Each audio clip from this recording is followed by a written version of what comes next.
Hey, what's up, streamkeepers, and welcome back to my channel. And in today's topic, I want to share something beyond streamkeeping hobby, and it's something to do with being successful in your stream hobby, and of course, the methodology and the process that I actually take to ensure that I continue to make this stream hobby sustainable. So what I actually like to do is, try to understand what is some of these exit reasons for people who really give up the hobby and things like that. So I'm quite intrigued in that. And when people leave the hobby, I will certainly ask if they know him and see why did they leave the hobby. And most often than not, I actually see people trying to sell away their hardwares and things like that. And then they will say that, oh, because I do not have time to manage it, I do not have the finances to manage it, I do not have the things like that. So there are quite a lot of good reasons to actually uh, quit the hobby. However, that is also the reason why I challenge myself in terms of making the stream hobby more sustainable. In a sense that, in terms of time, because time is everybody's time is limited. Everybody has 24 hours in their life. So nobody has 25 hours. So everybody has 24 hours. It really depends on how we actually manage the time and allocate the time for the hobby as well. So that is also the reason why I wanted to streamline a lot of these processes to make it so simple that making this, keeping the stream hobby, breeding streams more sustainable. Because one of the things is that if you have a lot of a lot of stream tanks, a lot of tanks, you probably need a lot of time to do your water changes, you need a lot of time to manage your stream, you need to do a lot of time to do your selective breeding and things like that. So how do we actually allocate all this time to do all these things apart from the your usual life? Like, for example, I have two kids, and then you have your own day job, you have your own your own commitments to it as well. So there are a lot of things that everybody will have to go through, right? So stream keeping hobby is just part of the entire ecosystem of your life. So how much time can you actually allocate to it? And that is the reason why I see a lot of people quitting because they do not have time, they're going back to work, they do not have sufficient. So I think that is also why I wanted to embark in sharing this information with stream breeders to actually streamline that process, so that it makes water changes faster, it makes time allocation lesser, so that you can actually spend a lot of more time with your family, because at the end of the day your family matters the most. And if your family is not well taken care of, then it's very tough, because then you do not have time to do what you need to do. So that's the reason why having that process set up right will actually encourage you to make the stream breeding hobby more sustainable. And I also understand that some of these stream breeders, that they come in here, they come into this industry, they come into this hobby, and eventually the intent was to actually make money out of it. So it becomes a money driven goal that it is it starts to get more and more difficult.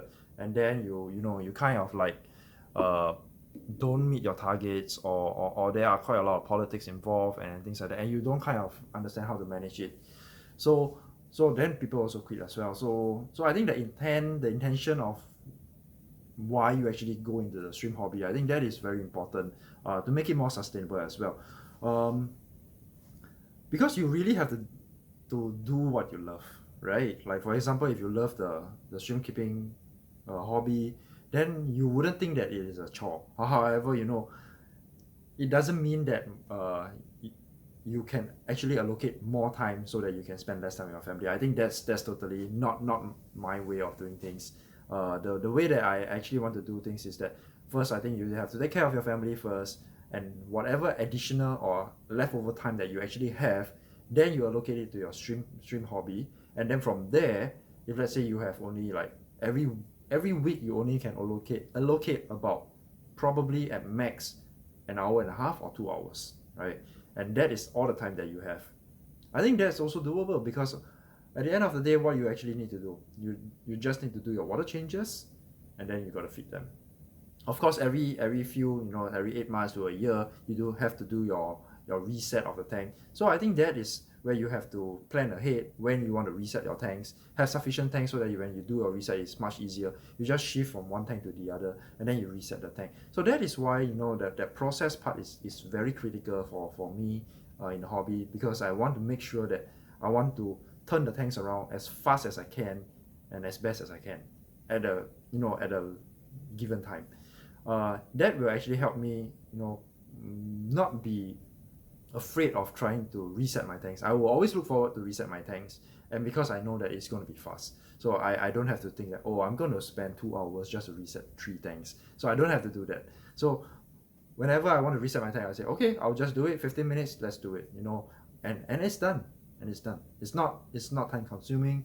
The more time consuming part is actually the selection process, where I have to remove all the streamlets and things like that. And that is also why, you know, the reasons for having a more, you know, a barrier tank, so that you can actually scoop out the streamlets much easier to your stream grow out tank.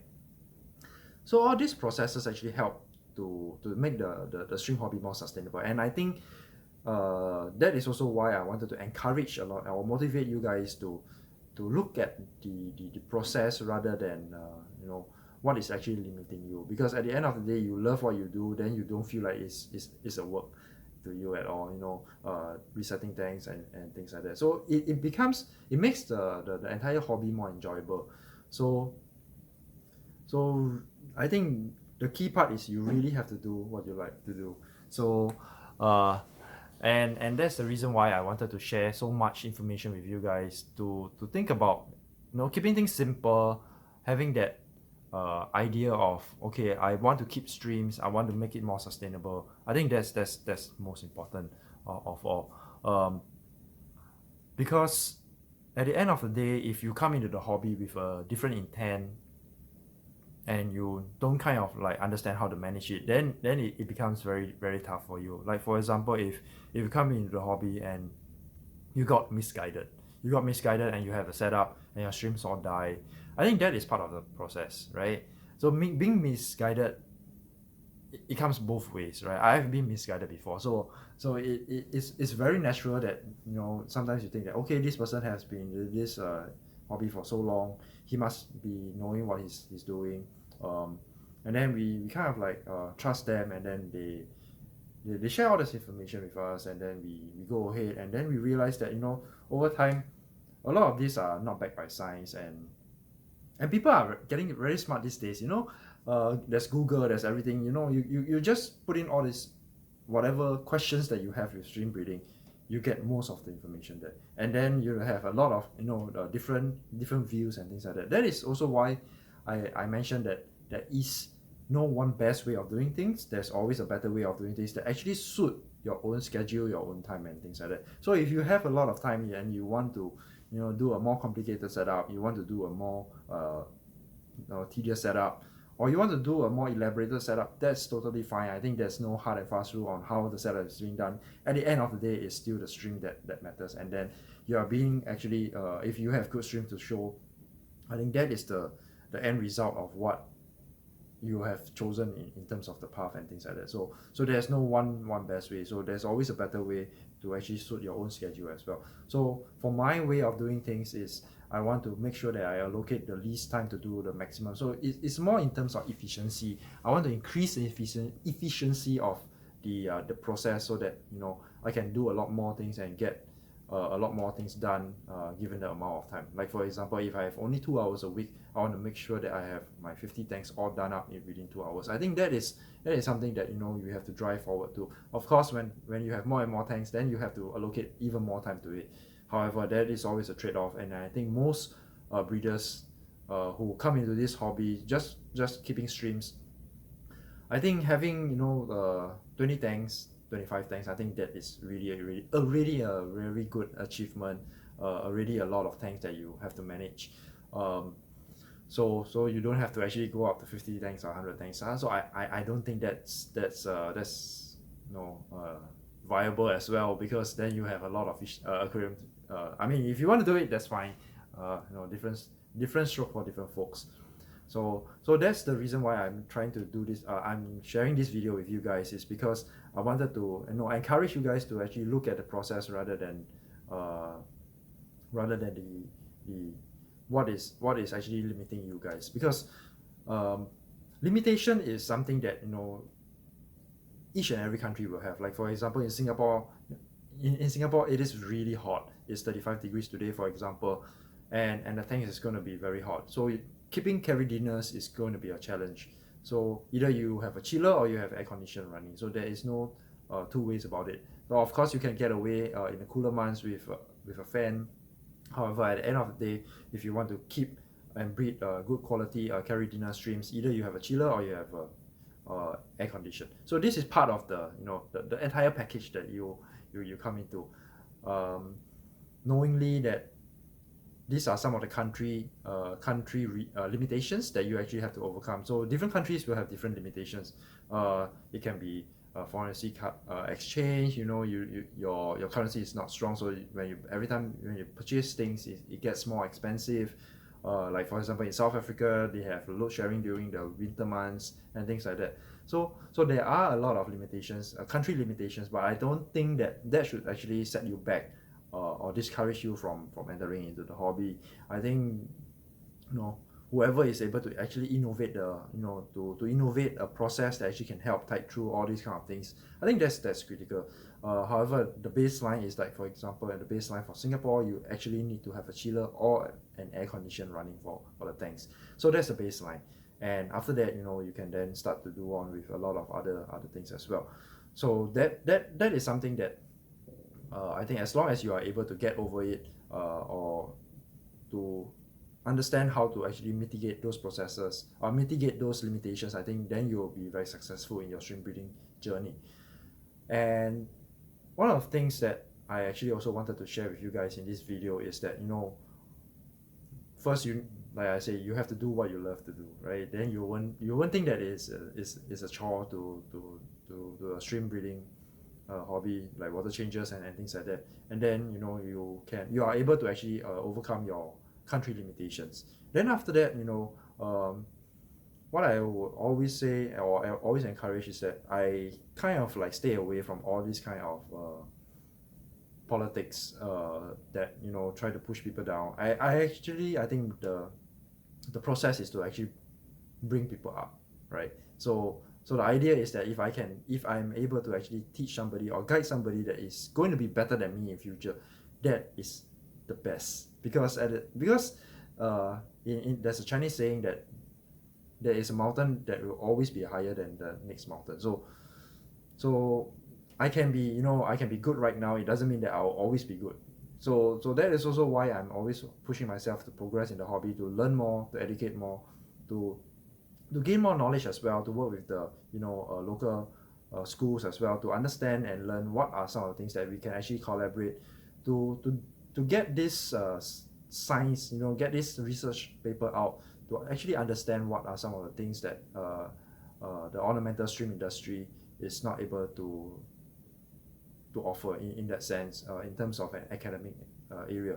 Because most of the academic papers that are done are often done for food sources or endangered.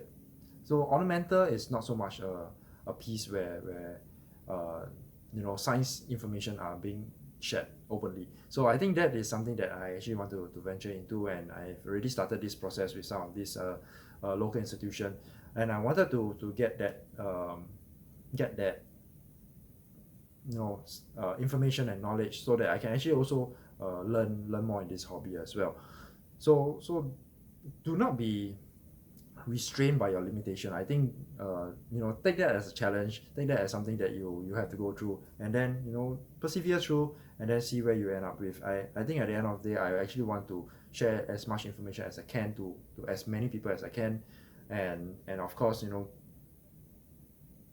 groom people who are really good, groom good breeders who are really good to actually be even better than me in future, so that this hobby can continue on, this knowledge sharing can continue on as well. Because to do this alone is crazy, because a bigger community will actually have more resources, more effort, or more people that can actually contribute their thoughts and mind to it, and time as well. I think that is where I believe that we can actually go towards together. to make this hobby a much better one. So thanks a lot for watching this episode. If you like this video, remember to give a thumbs up, and if you are new to this channel, please remember to subscribe. And until next time, peace out.